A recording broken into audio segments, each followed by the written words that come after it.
Hi friends, welcome to my channel SBK finance. స్వాగతం సుస్వాగతం. మన ఎస్బీకే ఫైనాన్స్ సమర్పించు తెలంగాణ న్యూస్ జంక్షన్కు మీ అందరికీ స్వాగతం సుస్వాగతం. ఫ్రెండ్స్, ఈరోజు వార్తల్లోని ముఖ్యాంశాలు చూద్దాం. ముఖ్యంగా ఈరోజు వార్తల్లోని ముఖ్యాంశాలు ఏంటంటే, రిజర్వేషన్ల లెక్కలు తేలేనా, అంతర్జాతీయ స్థాయిలో గ్లోబల్ సమ్మిట్, హ్యాకర్ల పంజా, సరిహద్దులు మారవచ్చు, సింధు భారత్లోకి తిరిగి రావచ్చు, పోలీసే గురువు. ఇవి ఈనాటి ముఖ్యమైన అంశాలు. ఇక వార్తల్లోకి వెళ్దాం. తెలంగాణ మంత్రుల వాట్సాప్ గ్రూప్పై ఎస్బీఐ కేవైసీ పేరుతో మోసాలు. తెలంగాణ మంత్రుల వాట్సాప్ మీడియా సైబర్ దాడి. గ్రూపులపై సైబర్ దాడి. ఎస్బీఐ కేవైసీ అప్డేట్ పేరుతో మోసపూరిత సందేశాలు.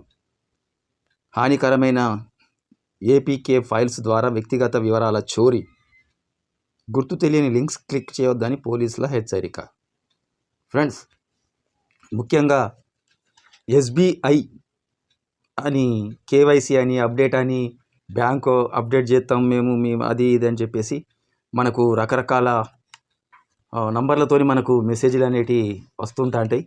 కాబట్టి అట్టి మెసేజ్లను మనం ఎట్టి పరిస్థితుల్లో కూడా మనం ఎత్తద్దనేది ఇక్కడ మనకు పోలీసులు హెచ్చరిస్తున్నారు. ఎందుకంటే వాళ్ళు సైబర్ నేరగాళ్ళు అయి ఉంటారు.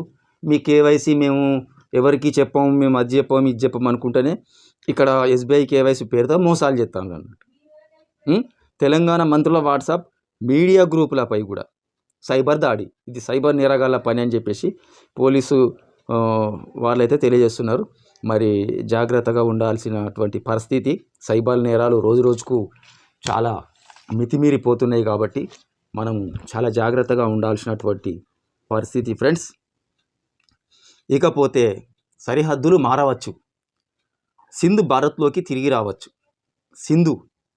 సింధు అనేది మనకు పాకిస్తాన్ పరిధిలో ఉంటుంది కాబట్టి సింధు అనేది ఒక నాగరికత. సింధు నాగరికత అనేది మన భారతదేశానికి సంబంధించి కూడా సింధు నాగరికతతోనే ముడిపడి ఉన్నది. మన భారతదేశం సాంస్కృతికంగా భౌగోళికంగా కూడా సింధు నాగరికతతోనే మన భారతదేశం ముడిపడి ఉన్నది. నాగరిక పరంగా సింధు ఎల్లప్పుడూ భారతదేశంలోనే భాగంగా ఉంటుంది. సింధు భూమి నేడు భారత్లో భాగం కాకపోవచ్చు, అంటే ప్రస్తుతం పాకిస్తాన్ ప్రాంతంలో ఉన్నది ప్రస్తుతం. కాబట్టి మన ప్రాంతంలోకి భాగస్వామ్యం కాకపోవచ్చు. సింధు ఎల్లప్పుడు భారతదేశంలో భాగంగా ఉంటుంది అని ఎవరు అంటున్నారంటే, రక్షణ మంత్రి రాజ్నాథ్ సింగ్ గారు ఈ విషయం తెలియజేస్తున్నారు. సరిహద్దులు మారవచ్చు కానీ సింధు భారత్లోకి తిరిగి రావచ్చు.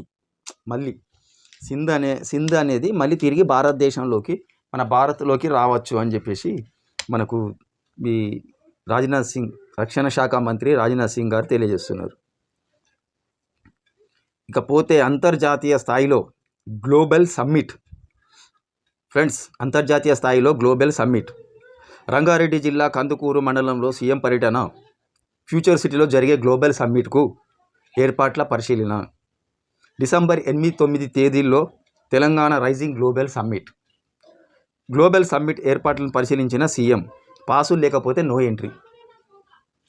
తెలంగాణ రైజింగ్ గ్లోబల్ సమ్మిట్ ఏర్పాట్లను అంతర్జాతీయ స్థాయిలో ఉండాలని సీఎం రేవంత్ రెడ్డి అన్నారు. గ్లోబల్ సమ్మిట్కు ప్రపంచ రాష్ట్ర వ్యాప్తంగా ప్రతినిధులు హాజరవుతారని, వారికి ఎలాంటి ఇబ్బందులు కూడా కలగకుండా చూసుకోవాలని చెప్పేసి అధికారులను ఆయన కోరారు. అంబాసిడర్లు కూడా పాల్గొనే అవకాశం ఉందని, ప్రజాప్రతినిధులు మరి పోతే వచ్చే అతిథులకు ఎలాంటి అసౌకర్యం కూడా కలగద్దని చెప్పేసి మన సీఎం రేవంత్ రెడ్డి అధికారులను అయితే కోరిండు. సీఎం ఆదేశించారు. భారత్ ఫ్యూచర్ సిటీలో జరగనున్న తెలంగాణ రైజింగ్ గ్లోబల్ సమ్మిట్ ఏర్పాట్లను పరిశీలించిన రేవంత్ రెడ్డి ఇవాళ పరిశీలించారని. డిసెంబర్ 8-9 తేదీల్లో ఇవి జరగనున్నాయట. గ్లోబల్ సమ్మిట్ ప్రపంచవ్యాప్తంగా, అంతర్జాతీయ స్థాయిలో ప్రపంచ స్థాయిలో అన్నట్టు. ఇకపోతే వచ్చే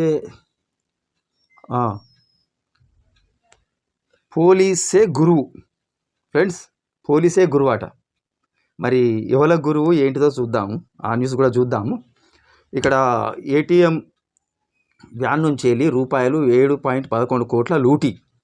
దొంగలకు శిక్షణ ఇచ్చింది కానిస్టేబులేనట.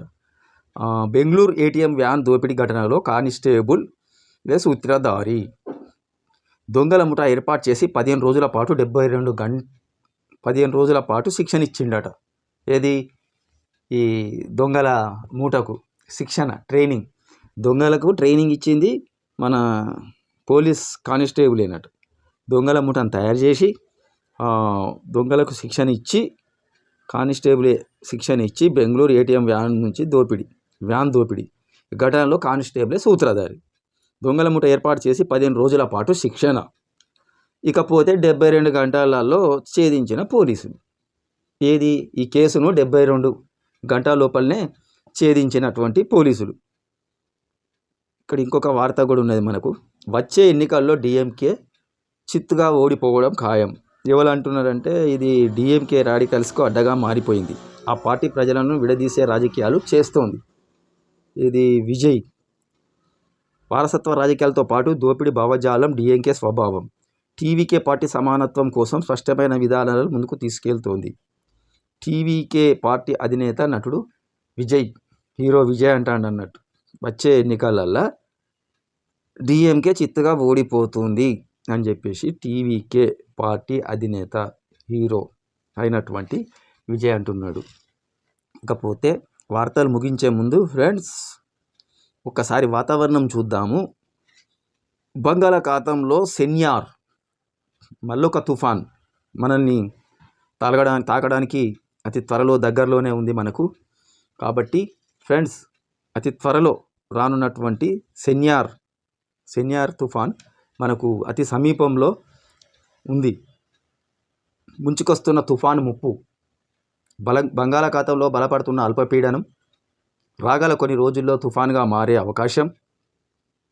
అండమాన్ నికోబార్ దీవులకు భారీ వర్ష సూచన. మత్స్యకారులు సముద్రంలోకి వెళ్ళొద్దని హెచ్చరిక. తుఫాన్ గమనంపై ప్రస్తుతానికి వీడని అనిశ్చితి. అంటే ఈ తుఫాన్ పట్ల సరి అయినటువంటి స్పష్టత అనేది ఇంకా ఎటు కూడా రాలేదు. కాకపోతే ఏంటంటే బంగాళాఖాతంలో మనకు ఖచ్చితంగా ఇప్పుడు తుఫాన్ వాతావరణం అనేది ఏర్పడి ఉన్నది. కాబట్టి మత్స్యకారులు కానీ ఈ సముద్రంలో ఎక్కువ ప్రయాణాలు చేసేవాళ్ళు కానీ చాలా జాగ్రత్తగా ఉండాలని, ముఖ్యంగా మత్స్యకారులు అయితే సముద్రంలోకి వెళ్ళొద్దని చెప్పేసి హెచ్చరిక. ఫ్రెండ్స్ ఓకే, ఈనాటి ఈ వార్తలు ఇంతటితో సమాప్తం. ఫ్రెండ్స్ మా యొక్క ఈ వార్తలు అంటే మా ఛానల్లో ప్రసారం అవుతున్నటువంటి ఈ వార్తలను మీకు నచ్చినట్లయితే సబ్స్క్రైబ్ చేయండి ఫ్రెండ్స్, షేర్ చేయండి మీ మిత్రులకు కూడా. ఫ్రెండ్స్ సబ్స్క్రైబ్ తప్పకుండా చేయండి, షేర్ చేయండి, లైక్ చేయండి, కామెంట్ చేయండి, మా ఛానల్కు సపోర్ట్ చేయండి. ఇంకా కూడా ముందుకు వార్తలు తీసుకురావడానికి మేము కృషి చేస్తాం తప్పకుండా. Friends okay, Telangana news junction వార్తలు ఇంతటితో సమాప్తం.